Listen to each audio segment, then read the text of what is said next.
O I, a chave da psicologia do amor romântico, de Robert Johnson. Parte 4, tópico 14, Isolda da Terra. Tristão nunca chega a ter um relacionamento humano com Isolda a Bela. Nunca assume os compromissos do dia a dia de uma vida estável, para que possam encontrar o calor humano e o companheirismo de que tanto necessitam. É espantoso constatar isso quando pensamos em todos os dramas e aventuras pelos quais eles passam. Encontram-se secretamente, assumem riscos inimagináveis, são arrastados ao cadafalso, fogem e continuam seu drama na floresta de Morroá, lutando com uma natureza e com os inimigos. Tudo isso, no entanto, não pode nunca traduzir um relacionamento humano. Um dos grandes paradoxos do amor romântico é que ele jamais cria um relacionamento humano enquanto permanece romântico. Ele cria drama, aventuras ousadas, cenas de amor ardentes e maravilhosas, ciúmes e traições. Mas parece que as pessoas nunca se decidem por um relacionamento próprio de seres humanos de carne e osso, até que superem o estágio do amor romântico e passem a se amar ao invés de se apaixonar. Começamos a compreender por que isso é assim. Isolda a Bela é a ânima, é o amor divino que Tristão procura nela. Inconscientemente, ele procura uma passagem para o mundo interior. Tristão não consegue ter um relacionamento humano comum com Isolda a Bela, porque ela é a ânima, que deve ser vivida como um elemento interno, um símbolo.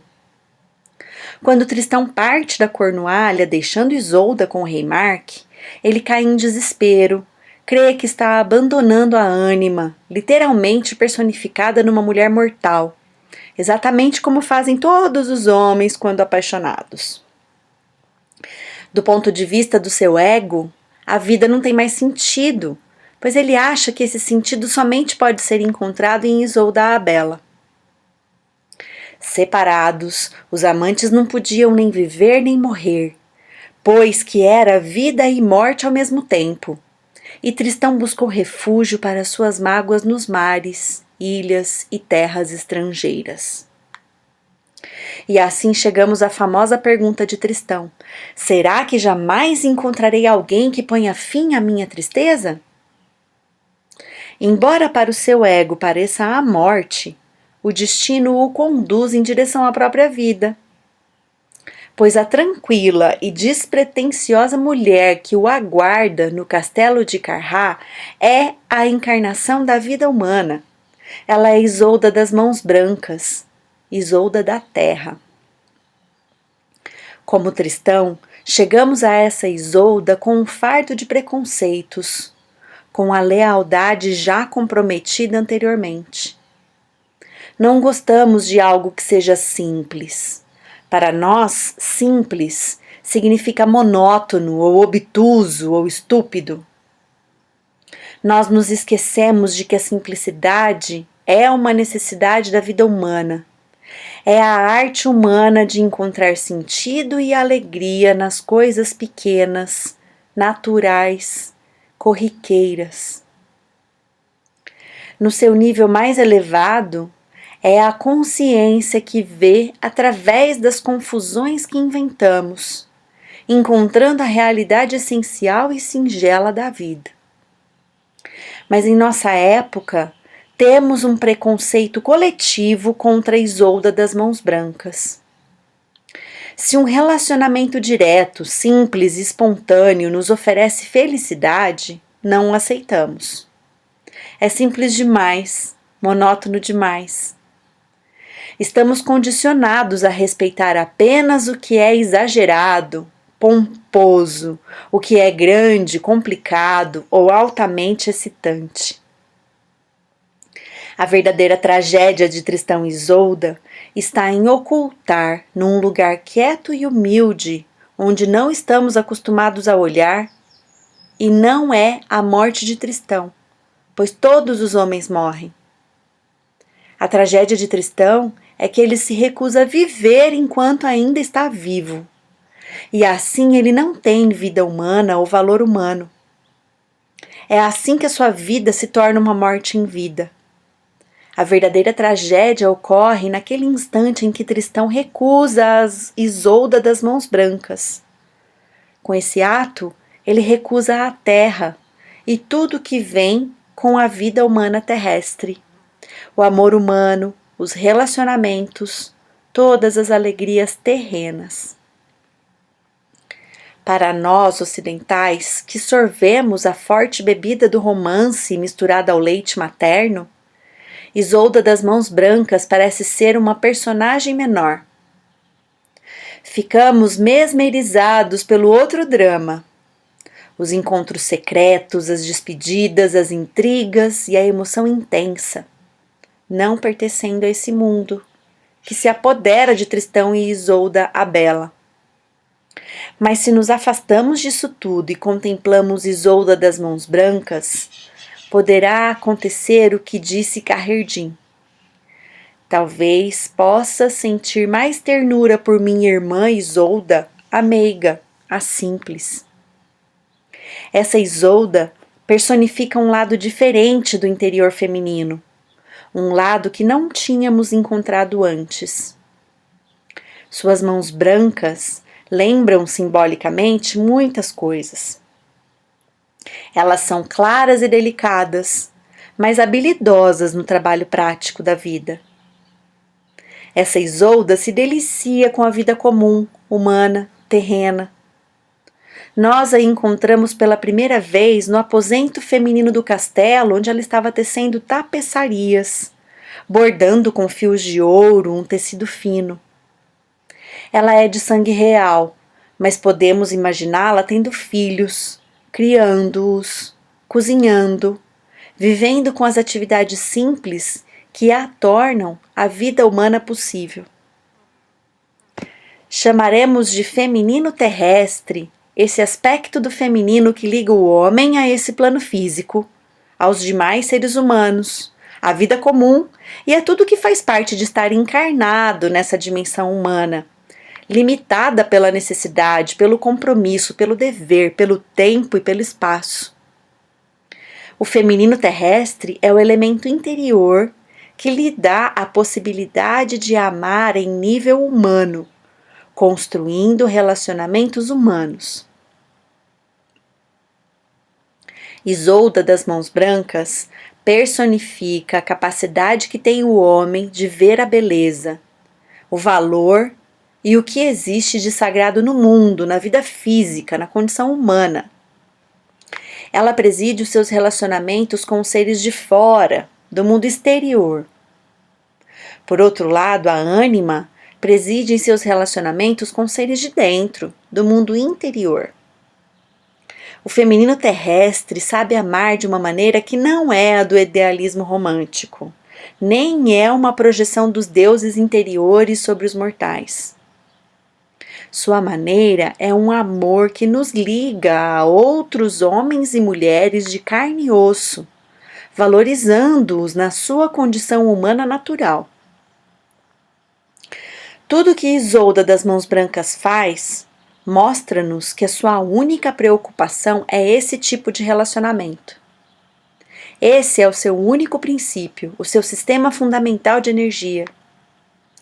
Tristão diz a respeito de Isolda a Bela: bebemos nossa morte juntos.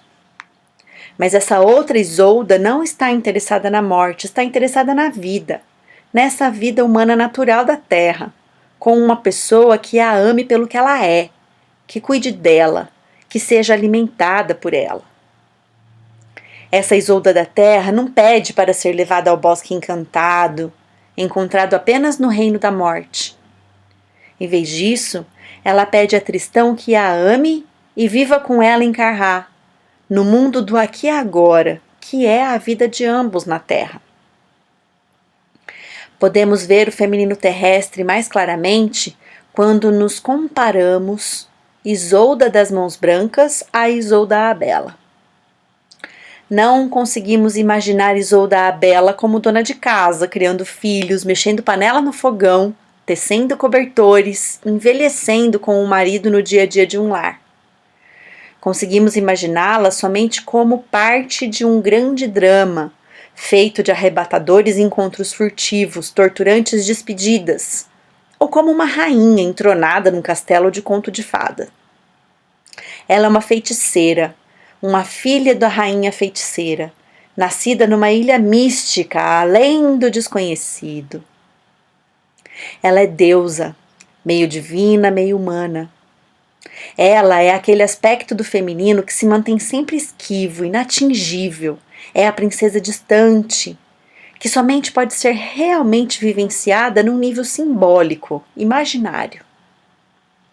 A ânima pode ser vivenciada internamente, ou pode ser exteriorizada num drama, o cadafalso, os leprosos, a floresta de Morroá.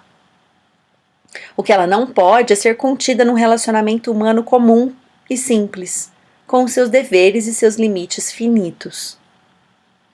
E Isolda das Mãos Brancas? Ela é humana. Ela não nasceu de feiticeiras e semideuses numa espécie de posto avançado do outro mundo. Ela nasceu de pais mortais, nesse mundo conhecido. Foi criada em ambientes humanos comuns, preparada para a vida humana, uma vida pessoal. Ela é aquele aspecto do feminino que se encaixa em nossa própria vida e em nossos relacionamentos pessoais. A meta da ânima é sempre nos levar para o mundo interior, para as profundezas ilimitadas, infinitas do inconsciente, sem restrições, sem compromissos com quem quer que seja, sem se deter diante dos limites da necessidade ou do dever. O feminino terrestre, por sua vez, nos dirige para o mundo pessoal e finito do relacionamento humano, aquele que é limitado por compromissos, deveres, obrigações, e também afeição e afinidade com relação a um ser individual. À medida que a vida se transforma em morte e a morte se aproxima, existe apenas uma ocasião em que Tristão começa a viver outra vez. E é quando se aproxima de Isolda das Mãos Brancas. Ele quer viver, quer amar e quer ser humano novamente. Ele se esquece do seu esdrúxulo pacto com a morte. Kaherdin abre as portas de Karrá e as portas do seu coração para Tristão, que lá encontra afeto, amizade, amor e nobres façanhas para realizar. Será que jamais encontrarei alguém que ponha fim à minha tristeza? Ali está uma esposa que o ama, que lhe dará companheirismo, devoção, uma vida com sentimentos, amor erótico, os laços humanos do lar e da família. Com ela vem também um irmão, um pai, uma pátria.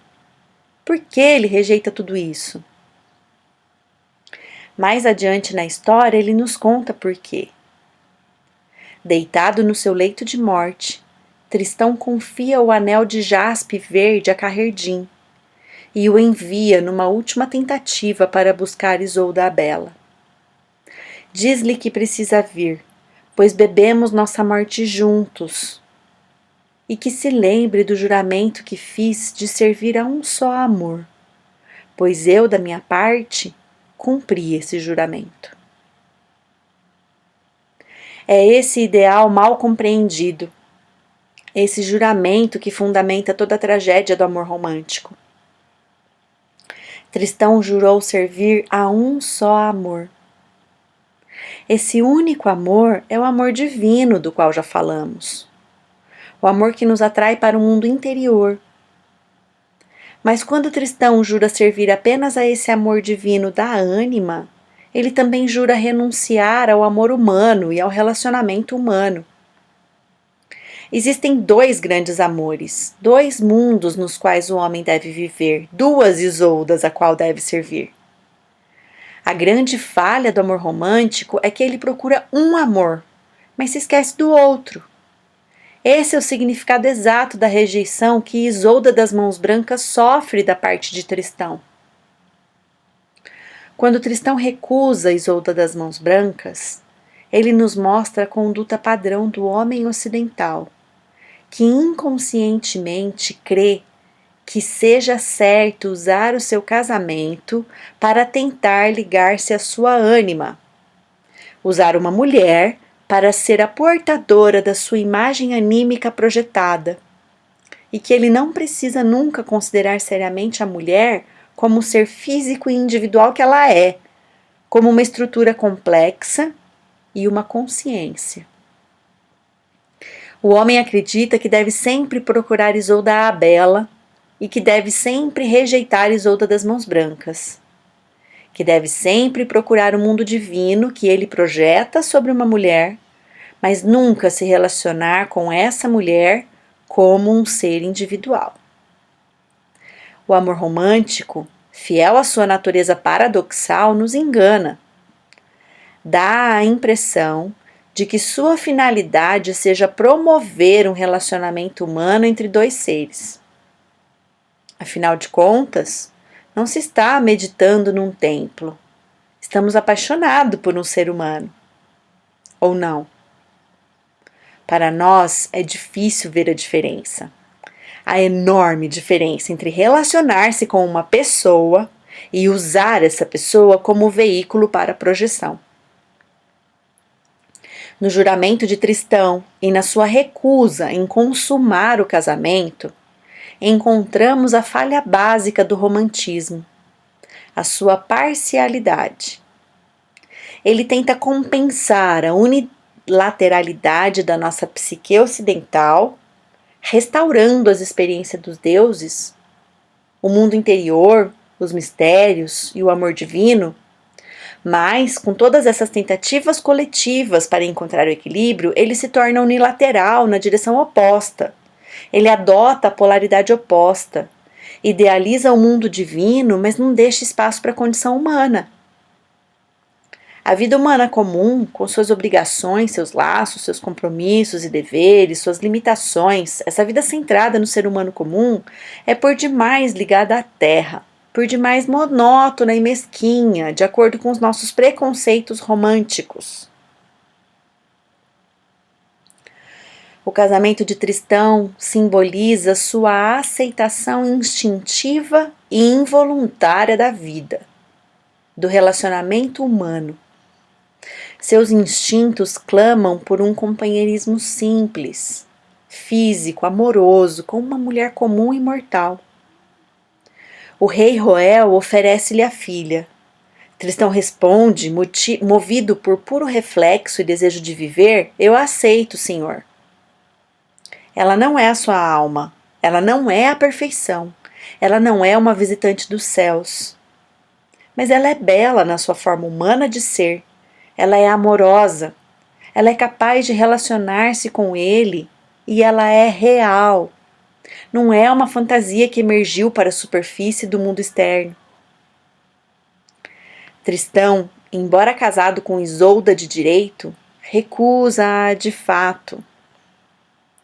Sua recusa em consumar o casamento significa que ele rejeita um relacionamento humano com um ser mortal em favor de uma visão passional, uma fantasia que somente pode ser vivida interiormente. Esse é o efeito que a índole romântica tem sobre a maioria dos casamentos e dos relacionamentos modernos. Nós nos casamos segundo as normas. Nós proferimos as palavras, mas não assumimos interiormente o compromisso. Existe uma característica de efemeridade na maioria dos relacionamentos, e cada um secretamente inclui uma cláusula para escapar do compromisso. Cada um de nós se reserva o direito de romper esse compromisso assim que surgir outra pessoa sobre a qual se possa projetar aquela visão passional. É exatamente isso que o mito está prevendo para a nossa cultura. E é exatamente isso que vemos como padrão normal. As pessoas realizam um casamento de direito, mas o recusam de fato. Elas se recusam a assumir um compromisso real com um ser humano, porque apenas se comprometem com a sua visão, seu ideal interior, a sua busca de manifestação perfeita da ânima ou do ânimos, sua busca do amor divino. Como elas ainda não sabem que isso é uma tarefa interior, imaginam que precisam manter sempre suas opções em aberto. Precisam sempre se reservar o direito de seguir para onde quer que a projeção do ideal interior as leve.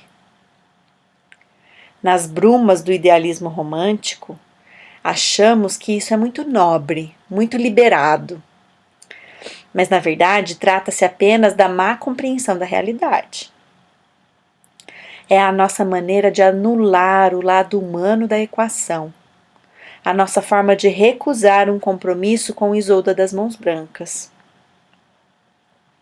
A tragédia é que Tristão, com todas as possibilidades de vir a ter uma vida de relacionamentos, cercado de calor humano, nega-se o direito de vivê-los. Curiosamente, não há nada que ele precise fazer. Só precisa abrir os olhos, despertar para as riquezas que o cercam e vivê-las.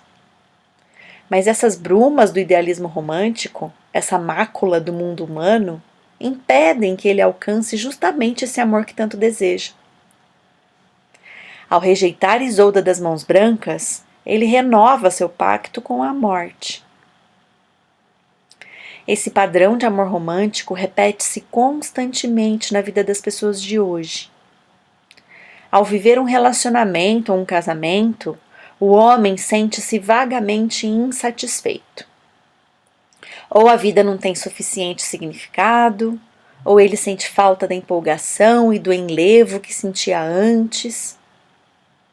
Ao invés de compreender que está sentindo a falta do amor divino, a experiência interior da ânima, que é uma sua própria responsabilidade, ele põe a culpa na mulher. Ele não o está fazendo infeliz. Ela não é suficientemente boa. Ela não realiza os seus sonhos. Ela não o está fazendo feliz. Apesar de ela lhe dar tudo que está a seu alcance de uma mulher mortal, ele a rejeita e continua procurando Isolda a Bela. Ele sempre pressupõe que em algum lugar, em alguma mulher ou em alguma aventura, irá encontrar Isolda a Bela e será então capaz de possuí-la fisicamente e encontrar nela o significado da sua vida e da sua realização. E assim denegrimos o amor humano. Assim rejeitamos Isolda das Mãos Brancas. Assim renovamos nosso juramento coletivo de servir a um só amor.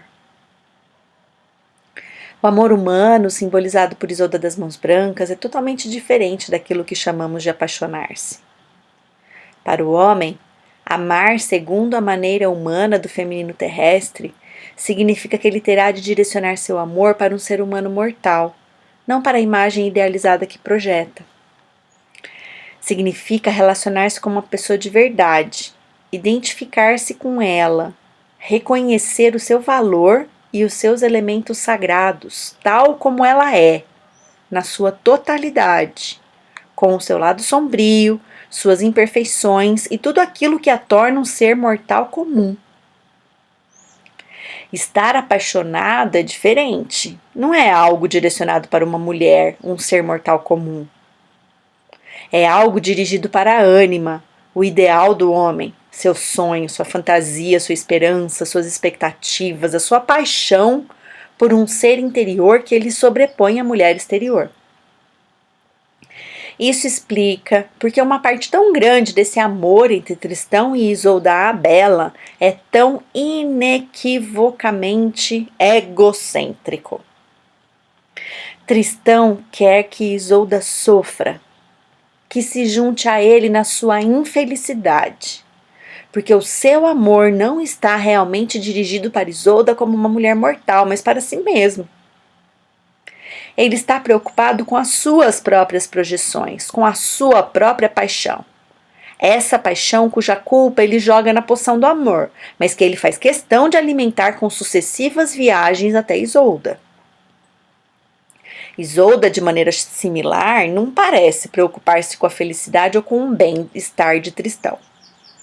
Ela se preocupa em saber se ele a coloca em primeiro lugar, se a sua aliança é somente com ela, se ele continuará a representar com ela o drama que transporta para o bosque encantado. Eles não estão preocupados com a felicidade ou bem-estar ou a sobrevivência do outro, mas apenas em renovar a própria paixão, em serem transportados para um lugar mágico, em usar o outro para manter o drama passional em andamento. No final de suas vidas, sua única preocupação é usarem-se mutuamente para se libertarem completamente da vida da terra mesquinha e alçarem voo para aquele mundo imaginário e mágico, onde maravilhosos trovadores cantam suas canções eternamente. Na verdade, eles não se amam, eles se usam mutuamente para viverem as experiências ardentes e passionais que desejam ter. Isso, independentemente de o admitirmos ou não, é o amor romântico. Em Tristão e em Isolda, o egoísmo, o uso do outro para criar a paixão pela paixão é tão evidente, tão ingênuo, tão infantil, que se torna inequívoco. Mas as nossas próprias versões do amor romântico dificilmente chegam a ser mais sutis. Simplesmente nunca entra na nossa cabeça romântica que possa existir algo de estranho em procurar um assim chamado amor para conseguir a minha realização, para dar vazão às minhas emoções, para tornar realidade os meus sonhos, as minhas fantasias, a minha necessidade de ser amado, o meu ideal do amor perfeito, a minha segurança, o meu entretenimento. Quando genuinamente amamos outra pessoa, trata-se de um ato espontâneo de ser, uma identificação com outra pessoa que leva a reconhecê-la, a valorizá-la e a honrá-la, que nos leva a desejar a felicidade e o bem-estar dessa pessoa. Nesses raros momentos em que estamos a amando e não nos concentramos no nosso próprio ego, paramos de perguntar que sonhos vamos realizar através da pessoa, que vibrantes e extraordinárias aventuras ela nos irá proporcionar. Existem 2 casamentos que Tristão precisa fazer. O primeiro é interno, com a sua própria alma, com Isolda a Bela. Esse casamento ele precisa fazer com o seu mundo interior, praticando a sua religião, fazendo o seu trabalho interior, vivendo com os deuses desse mundo interior. O segundo é com Isolda das Mãos Brancas. E esse casamento significa uma união com outro ser humano, significa aceitá-la como tal. Significa também fazer outros relacionamentos, fazer amigos, por exemplo, e assumi-los como seres humanos. Podemos compreender esses 2 casamentos como um reflexo das 2 naturezas que se misturam dentro do homem, a humana e a divina. Para nós ocidentais, o grande símbolo dessas naturezas é a integração em Cristo. E as dimensões dessas realidades são expressas de forma perfeita no simbolismo da doutrina cristã da encarnação. Nela é dito que Deus veio habitar o mundo físico e o redimiu. Deus torna-se humano. E as consequências dessa crença, tomadas como símbolo, são enormes. Significam que esse mundo físico, esse corpo físico e essa vida mundana que levamos na Terra também são sagrados. Significam que os demais seres humanos têm o seu próprio valor intrínseco, Eles não estão aqui meramente para que possamos ver refletida neles a nossa fantasia de um mundo mais perfeito, ou para que transportem as nossas projeções de ânima, ou ainda que se juntem a nós na representação de uma alegoria de um outro mundo. O mundo físico, mundano, comum, tem sua própria beleza, sua validade própria e suas próprias leis para serem observadas. Existe uma asserção no Zen. Essa terra, eis o caminho. O caminho para a iluminação, para a alma, não é pelas nuvens, não é pela negação da terra. Ele é encontrado dentro dessa vida mortal, dentro da simplicidade das nossas tarefas mundanas e dos nossos relacionamentos com pessoas comuns. Tudo isso está expresso na realidade simbólica da encarnação. A encarnação nos fala do paradoxo de duas naturezas, o amor divino e o amor humano, ambos misturados num único cálice, ambos contidos num mesmo ser humano. A encarnação nos diz que Deus se fez carne, e o Deus encarnado, Cristo, era ao mesmo tempo humano e divino. Nessa imagem está refletida a natureza dupla do ser humano, os dois amores que legitimamente exigem nossa lealdade e a integração que devemos fazer de ambos. Portanto, a encarnação nos mostra que o mundo divino e o mundo pessoal coexistem dentro de cada ser humano. E é quando as duas naturezas vivem juntas, numa integração consciente, que uma pessoa se torna um self consciente. Independentemente de quais possam ser as nossas ideias sobre encarnação histórica real, precisamos reconhecer as impressionantes consequências do Deus feito homem como um símbolo, como um modelo arquetípico arraigado na inconsciência ocidental. É uma realidade psicológica, um princípio unificador que atua em nós, de dentro para fora, pouco importando se temos ou não consciência disso. Vamos viver essa natureza dual de uma forma ou de outra, consciente ou inconscientemente. A encarnação simboliza a integração. A poção do amor simboliza a mistura desordenada. Se admitirmos conscientemente a nossa natureza dual, conseguiremos a integração transcendental. Se a tomamos ao acaso, sem consciência, teremos a poção do amor. A história psicológica do Ocidente é essa. Na medida em que deixamos de aceitar seriamente a encarnação, mesmo como realidade simbólica, a verdade da nossa natureza dual é relegada ao underground. Inconscientemente, o amor divino e todo o paradoxo do amor divino e do amor humano, enfim, infiltram-se na poção do amor.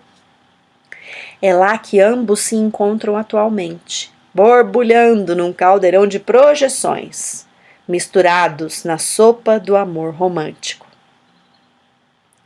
Aprendemos que uma das raízes culturais do amor romântico é o dualismo maniqueísta, que viveu na Europa Ocidental durante o século XII como heresia albigense. A doutrina dessa religião dizia que a metade divina da realidade é o bem absoluto.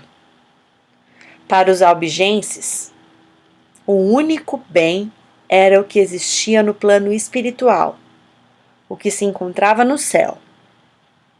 Os seres humanos físicos, a vida humana comum, a sexualidade, o amor erótico e toda essa terra física eram vistos como mal, como um abismo das trevas exalando vapores de corrupção. Essa é a expressão teológica que corresponde ao que Tristão diz na linguagem do romance, quando lembra o juramento que fiz de servir a um só amor. Dualismo albigente, dualismo cristão e idealismo romântico.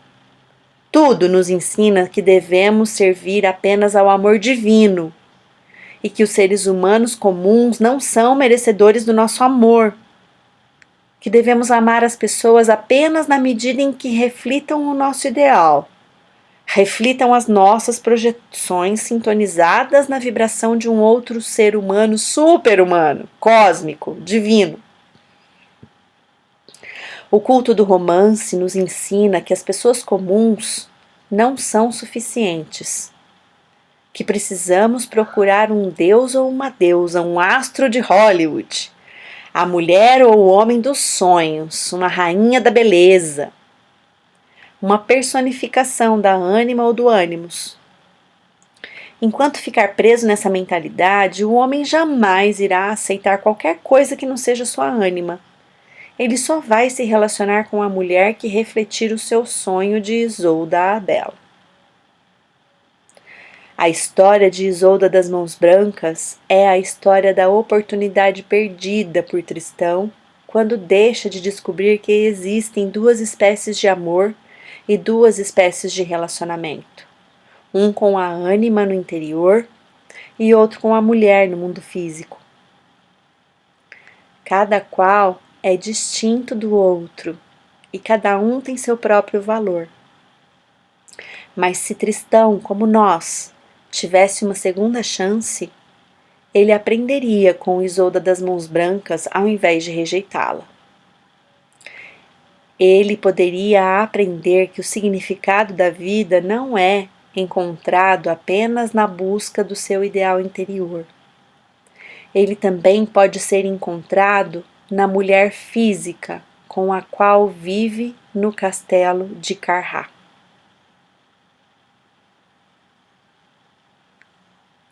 O próximo tópico vai ser o 15, do sofrimento e da morte. Até lá!